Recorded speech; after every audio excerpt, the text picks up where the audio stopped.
Trump বৈঠকের পর ইউক্রেনে হামলা জোরদার করেছে রাশিয়া।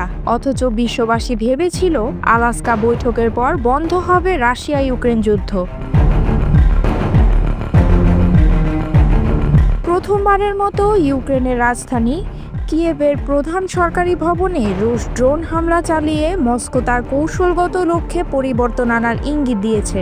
এই হামলা যুদ্ধের গতি প্রকৃতিতে একটি উল্লেখযোগ্য পরিবর্তনের সূচক এবং শান্তি প্রতিষ্ঠার সম্ভাবনাকে আরও অনিশ্চিত করে তুলেছে। রবিবার ভোরের দিকে রাশিয়া তার যুদ্ধকালীন সময়ের সবচেয়ে বড় আক্রমণ পরিচালনা করে। 805টি ড্রোন ও 13টি ক্ষেপণাস্ত্র ব্যবহৃত হয় এই হামলায়, যা পূর্বের যে কোনো হামলার চেয়ে ব্যাপক। ইউক্রেনীয় বিমান বাহিনীর তথ্য মতে 54টি ড্রোন ও 9টি ক্ষেপণাস্ত্র 37টি স্থানে আঘাত হানতে সক্ষম হয়েছে।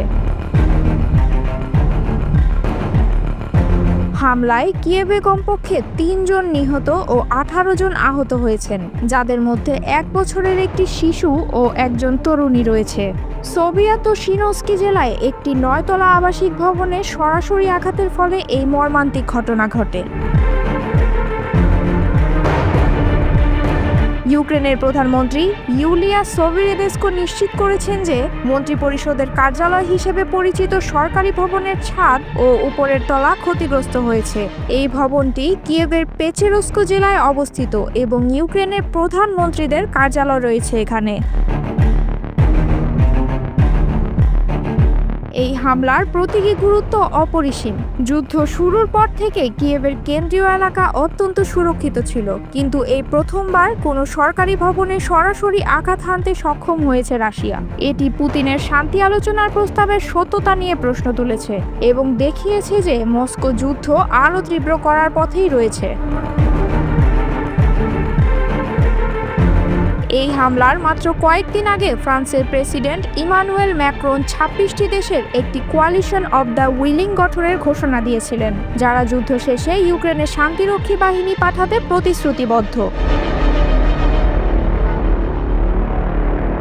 এই জোটভুক্ত দেশগুলো রিঅ্যাসিউরেন্স ফোর্স হিসেবে স্থল, নৌ ও আকাশপথে ইউক্রেনের নিরাপত্তা গ্যারান্টি প্রদানের অঙ্গীকার করেছে, কিন্তু পুতিন এই প্রস্তাব সম্পূর্ণভাবে প্রত্যাখ্যান করেছেন এবং হুঁশিয়ারি দিয়েছেন যে ইউক্রেনে মোতায়েনকৃত যে কোনো পশ্চিমা সৈন্য বৈধ লক্ষ্য হিসেবে বিবেচিত হবে। তিনি জোর দিয়ে বলেছেন, যদি সেখানে কোনো সৈন্য উপস্থিত হয়, বিশেষত এখন যুদ্ধের সময়, আমরা ধরে নেই তারা বৈধ লক্ষ্য হবে। মার্কিন প্রেসিডেন্ট ডোনাল্ড ট্রাম্প গত মাসে আলাস্কায় পুতিনের সাথে বৈঠক করেও কোনো ইতিবাচক ফলাফল আনতে পারেননি। ট্রাম্প প্রাথমিকভাবে 24 ঘন্টায় যুদ্ধ শেষ করার দাবি করলেও এখন তিনি স্বীকার করছেন যে এই সংকট তার ভাবনার চেয়ে অনেক জটিল। সর্বশেষ প্রতিবেদন অনুযায়ী ট্রাম্প ইউক্রেন যুদ্ধ শেষ হওয়ার ব্যাপারে ক্রমশ হতাশাবাদী হয়ে উঠেছেন।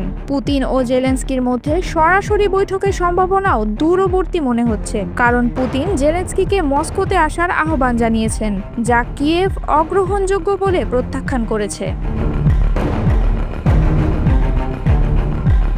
জেলেনস্কি এই হামলাকে বর্বর আক্রমণ বলে অভিহিত করে বলেছেন, যখন প্রকৃত কূটনীতি অনেক আগেই শুরু হতে পারত, এই সময়ে এমন হত্যাকাণ্ড একটি ইচ্ছাকৃত অপরাধ ও যুদ্ধ দীর্ঘায়িত করার প্রচেষ্টা। তিনি বিশ্ব সম্প্রদায়ের কাছে রুশ আক্রমণ বন্ধে রাজনৈতিক সংকল্প প্রদর্শনের আহ্বান জানিয়েছেন।